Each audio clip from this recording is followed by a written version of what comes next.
علیکم، ابرار رشید آپ کی خدمت میں حاضر ہے۔ خبریں ہیں دونوں کی امپورٹنٹ خبریں ہیں، دونوں کا تعلق دبئی سے ہے۔ لیکن اس سے پہلے ہمیشہ کی طرح آپ سے ریکویسٹ کہ اگر ابھی تک آپ نے میرے چینل کو سبسکرائب نہیں کیا تو اسے سبسکرائب کر لیں۔ تازہ ترین ویڈیوز کی اپڈیٹس کے لیے جو بیل آئیکن یا گھنٹی کا بٹن ہے اس کو آپ نے ضرور پریس کرنا ہے۔ آپ کا بہت بہت شکریہ۔ دو خبریں ہیں، جس طرح میں نے بتایا ہے کہ دونوں کی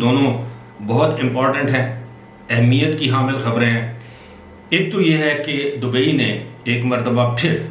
آپ یہ سمجھ لیجئے کہ منکی پاکس یعنی بندر بخار کے حوالے سے کچھ ایمرجنسی اقدامات کا اعلان کیا ہے۔ وہ آپ کو بتاؤں گا کہ وہ کیا ہے، کیا ہدایات دی گئی ہیں اس بیماری سے بچنے کے لیے، اور کتنا عرصہ کوارنٹین میں رہنا پڑے گا کسی شخص میں اگر یہ علامات پائی جاتی ہیں۔ جس میں علامات پائی جاتی ہیں اس کو کیا کرنا چاہیے اگر اس کو شک ہے، اس حوالے سے۔ لیکن سب سے پہلے جو دبئی میں کہا یہ جا رہا ہے کہ ایک پراسرار ہلاکت ہوئی ہے، اور وہ ہلاکت ہوئی ہے، آپ نے نام سنا ہوگا کہ شہباز شریف اور حمزہ شہباز شریف کے خلاف جو مبینہ طور پر منی لانڈرنگ کا ایک کیس چل رہا ہے، اور یہ رمضان شوگر مل اور چودھری شوگر ملز کے حوالے سے ہے۔ اس میں آپ نے سنا ہوگا کہ ایک مقصود چپڑاسی نامی ایک شخص تھا جو کہ ملازم تھا بطور چپڑاسی رمضان شوگر مل میں، اور مبینہ طور پر اس کی تنخواہ جو تھی وہ 25,000 روپے ماہانہ تھی۔ لیکن ایف آئی اے کی تحقیقات میں یہ بات سامنے آئی کہ اس کے اکاؤنٹس میں 3.5 ارب روپے کی ٹرانزیکشن ہوئی، یعنی رقم آئی اور نکالی گئی۔ اب ایف آئی اے نے جب انکوائری شروع کی تو یہ جو ملک مقصود احمد ان کا نام تھا، اور یہ دبئی چلے گئے، اور 7 جون کو بروز بدھ دبئی میں ان کا دل کا دورہ پڑنے سے انتقال ہو گیا، ان کی رہائش گاہ پر جہاں پر یہ انتقال ہوا۔ جو ہی ان کے انتقال کی خبر، یعنی مقصود چپڑاسی، اب یہ چپڑاسی کہتے ہوئے مجھے عجیب سا لگتا ہے، لیکن میں اگر ملک مقصود احمد کہوں گا تو بہت سے لوگ ان کے نام سے آشنا نہیں ہوں گے، کیونکہ پاکستان میں وہ مقصود چپڑاسی کے نام سے مشہور ہوئے تھے۔ چلے میں مقصود کہہ لیتا ہوں۔ تو یہ جو مقصود کی جب جاں بحق ہونے کی اطلاعات پاکستان پہنچی تو فوری طور پر بغیر سوچے سمجھے پی ٹی آئی کے رہنماؤں نے، جن میں فاروق حبیب جو ان کے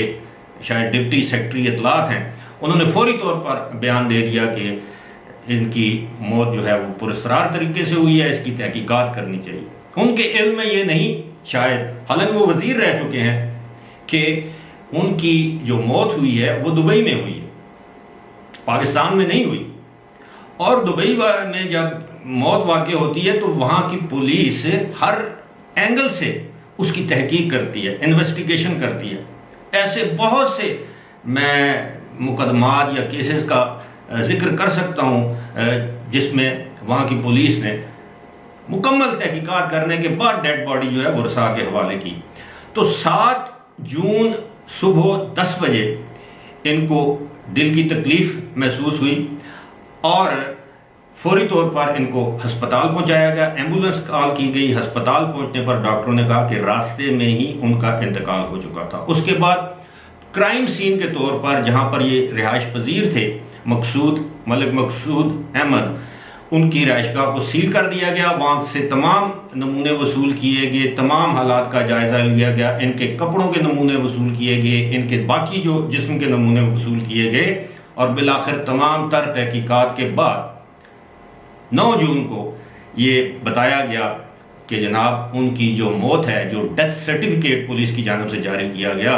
وہ نیچرل تھی، قدرتی تھی، طبعی موت تھی، یعنی وہ دل کا دورہ پڑنے سے ان کا انتقال ہوا۔ اس میں کوئی ہینکی پینکی نہیں تھی، کوئی سازش، کوئی ایسی بات نہیں تھی۔ اب مقصود کو دل کا دورہ کیوں پڑا؟ اسی طرح کہا جاتا ہے کہ ایک ڈاکٹر رضوان تھے، ان کو دل کا دورہ پڑا جو اس کیس کی چھان بین کر رہے تھے۔ جناب جب آپ کے ابھی جیسے گزشتہ روز دل کا دورہ پڑنے سے انتقال کر گئے ڈاکٹر عامر لیاقت حسین، دل کا دورہ کیوں پڑتا ہے؟ جب آپ شدید ذہنی دباؤ کا شکار ہوتے ہیں، اب آپ دیکھیں کہ گزشتہ تقریباً 2.5 سال سے پاکستان کے اخبار، سوشل میڈیا مقصود چپڑاسی، اور وہ مبینہ طور پر 3-4 ارب ڈالر کی منی لانڈرنگ میں ملوث ہے۔ بالآخر اس شخص کو پاکستان سے باہر جانا پڑا۔ آپ خود سوچئے اس کے خاندان پر، اس پر کیا گزر رہی ہوگی۔ ابھی تک کوئی عدالت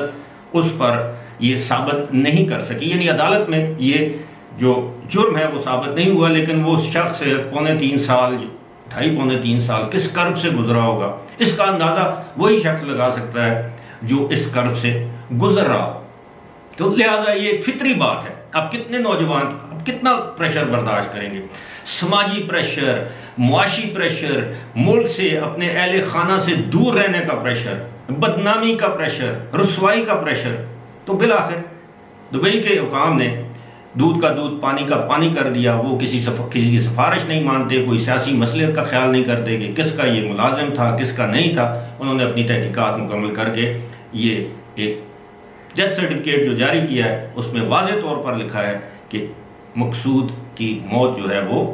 مکمل طور پر طبعی تھی۔ میرا خیال ہے اب اس کے بعد ان الزامات کا، بے سروپا من گھڑت الزامات کا سلسلہ بند ہونا چاہیے۔ اور میں ایک لحاظ سے یہ بھی کہتا ہوں کہ ایک اچھی بات ہے کہ ان کا انتقال UAE میں یا دبئی میں ہوا۔ اگر وہ پاکستان میں ہوتے، یہاں انتقال کر جاتے تو کہا جاتا جی دیکھا ہے یہ نون لیگ کی حکومت آئی ہے، انہوں نے اس کو مروا دیا۔ اب آتے ہیں اس موضوع کی جانب جو میرے لیے کافی پریشانی کا باعث ہے۔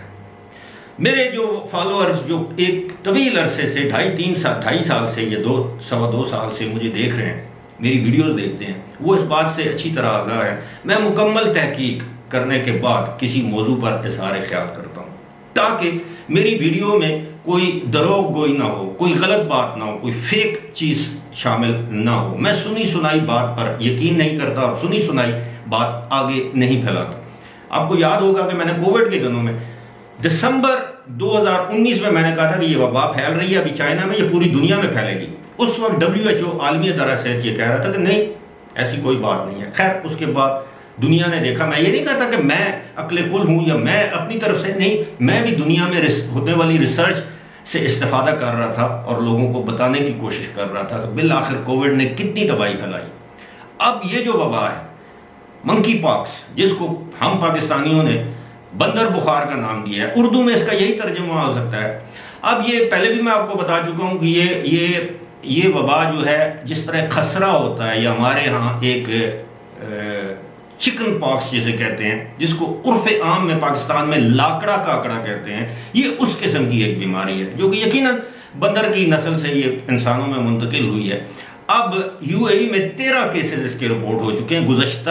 8 دنوں میں یا 10 دنوں میں۔ پہلا کیس شاید 2 جون کو رپورٹ ہوا تھا، اب یا 26 مئی کو، جو بھی ہے 2 ہفتے کے دوران آپ یہ سمجھ لیں کہ یہ وبا جو ہے اس کے 13 کیسز صرف دبئی میں سامنے آئے ہیں۔ UAE کی بات میں نہیں کر رہا، دبئی میں اس کے 13 کیسز سامنے آئے ہیں، جن میں ایک افریقی خاتون ہے، باقی لوگوں کی شناخت ظاہر نہیں کی گئی۔ ممکن ہے اس میں اماراتی بھی ہوں، پاکستانی، انڈین، مختلف ممالک کے لوگ ہوں، لیکن اب UAE کی حکومت نے، دبئی کی حکومت نے، دبئی کی ہیلتھ اتھارٹی نے ایک ہنگامی صورتحال کا اعلان کر دیا ہے منکی پاکس کے حوالے سے۔ میں کووڈ کی بات نہیں کر رہا۔ اب یہ کیا ہے، اس کے میں موٹے موٹے جو نکات ہیں جو میں نے ریسرچ کر کے اپنے سامنے نکالے ہیں وہ میں آپ کے سامنے شیئر کرتا ہوں تاکہ لوگ اس سے استفادہ کر سکیں، کسی کو کوئی زیادہ پرابلم نہ ہو سکے۔ اب اس میں سب سے پہلے تو یہ ہے کہ جس شخص میں اس کی علامات پائی جاتی ہوں، یعنی کھانسی آ رہی ہو اور بخار ہو،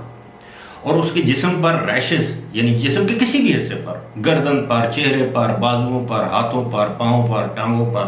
پیٹھ پہ چھوٹے چھوٹے دانے نکلیں، ریشز، پھر اس کے بعد وہ دانے جس طرح چھوٹے چھوٹے پھوڑے، دانے ہی کہیں گے۔ اب جس طرح مچھر کے کاٹنے کے بعد ریش ہو جاتا ہے، چھوٹا سا دانہ نکل آتا ہے، اس طرح کے اگر دانے آپ کے جسم پر ہیں، آپ کو بخار ہو رہا ہے زیادہ یا کم، آپ کو سانس لینے میں دشواری آ رہی ہے، آپ کو کھانسی آ رہی ہے، تو فوری طور پر اس کا بھی PCR ٹیسٹ ہے، آپ کسی لیب میں جائیں اور اس کا ٹیسٹ کروائیں، اور اگر آپ کا یہ ٹیسٹ پازیٹیو آتا ہے تو پھر آپ کو 21 دن کے لیے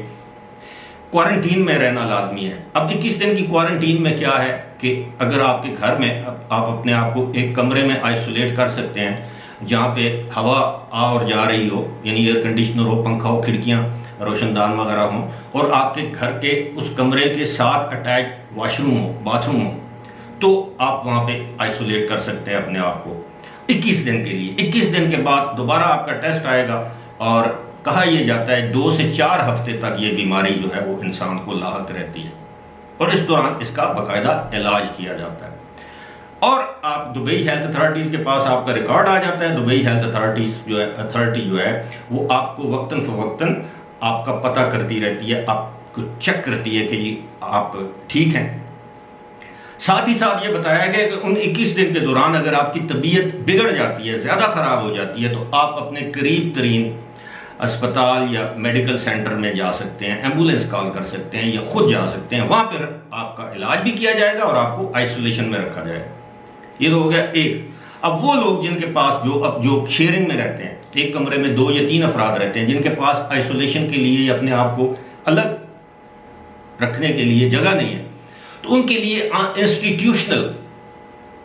جو ہے وہ کوارنٹین کا بندوبست کیا گیا ہے۔ اب انسٹیٹیوشنل کوارنٹین وہی ہے، آپ سمجھتے ہیں جب کووڈ کے دنوں میں وہ لوگ جو اس طرح کا مزدور طبقہ تھا یا جو شیئرنگ میں رہتے تھے، ان کے لیے مختلف ہوٹلوں کو، مختلف جگہوں کو انہوں نے کوارنٹین سینٹر بنا دیا تھا، وہاں پہ وہ لوگوں کو الگ الگ رکھتے تھے۔ تو پھر آپ اپنے اسپتال یا میڈیکل کلینک سے رابطہ کریں گے، دبئی ہیلتھ اتھارٹی آپ کے لیے انسٹیٹیوشنل کوارنٹین کا بندوبست کرے گی، ان لوگوں کے لیے جو کہ یو اے ای کے ریزیڈنٹ ہیں، یا دبئی کے ریزیڈنٹ ہیں۔ یہ وزٹرز کے لیے یہ نہیں ہے، وزٹ ویزا پر جانے والوں کے لیے ان کو اپنے خرچے پر سب کچھ کرنا پڑے گا۔ لیکن اب صورتحال یہ ہے کہ یہ جس طرح یہ وبا پھیل رہی ہے، اس کے لیے اب حفاظتی تدابیر کے لیے یہ کہا گیا ہے کہ آپ کسی بھی ایسے شخص جس کو یہ علامات ہوں، آپ اپنے آپ کو اس سے دور رکھیں، اور کوشش کریں کہ وہ شخص ٹیسٹ کروانے کے بعد اگر اس کا ٹیسٹ نیگیٹو آتا ہے تو ٹھیک ہے، اگر پازیٹو آتا ہے تو اس کو آپ کوارنٹین میں کر لیں۔ جو اس حوالے سے مزید معلومات سامنے آتی ہیں، اگرچہ پاکستان اس حوالے سے بالکل سویا ہوا ہے، پاکستان کی حکومت، پاکستان کا محکمہ صحت، وزارت صحت، یہ سوئے ہوئے ہیں، کیونکہ ہمیشہ کی طرح پاکستان میں جب وبا کسی بھی قسم کی آ جاتی ہے، پھر ہم ریئیکٹ کرتے ہیں، ہم اس سے پہلے اس کو روکنے کی یا روک تھام کی کوشش یا انتظامات نہیں کرتے۔ فی الحال اسی کے ساتھ مجھے دیجیے اجازت، خدا حافظ۔